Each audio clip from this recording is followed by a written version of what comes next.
Pemirsa, 2 hektar sampah di tempat pembuangan akhir TPA Bengkale di Desa Bengkale, Kecamatan Kubut Tambahan terbakar. Kebakaran diduga dipicu oleh gas metan yang meledak dan kondisi sampah yang kering akibat musim kemarau. Inilah kondisi di TPA Bengkale, Desa Bengkale, Buleleng, Bali, Minggu siang. Asap masih mengepul cukup pekat di pusat pembuangan sampah milik Kabupaten Buleleng ini. Dari total luas lahan 4,8 hektar, sekitar 2 hektar lahan yang berisi tumpukan sampah terbakar hebat pada 6 Juni 2020.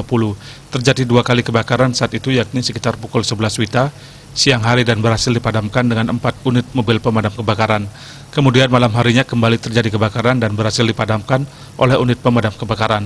Pengawas TPA Bengkale mengakui jika setiap musim kemarau sering terjadi kebakaran di TPA ini. Kebakaran kali ini diduga dipicu oleh gas metan yang meledak dan kondisi angin yang cukup kencang sehingga api cepat menyebar.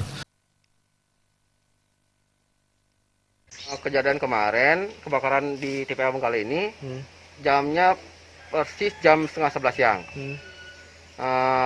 Kebakaran ini bukan disengaja, bukan. Ini akibat panas cuaca hari ini.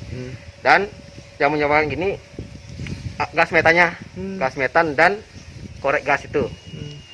Kebetulan pada waktu kebakaran ini dibantu oleh damkar 4 kali penyiraman.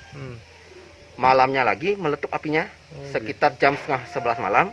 DLH yang mengelola TPA Bengkale ini membuat selokan-selokan untuk menyekat supaya tidak terjadi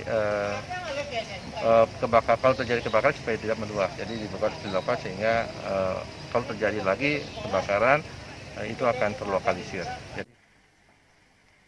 Pemerintah Kabupaten Buleleng kini telah berupaya untuk meminimalisir terjadinya kebakaran di TPA tersebut dengan membuat sekat-sekat lahan di areal TPA Bengkale. Komang Yuda, Bali TV.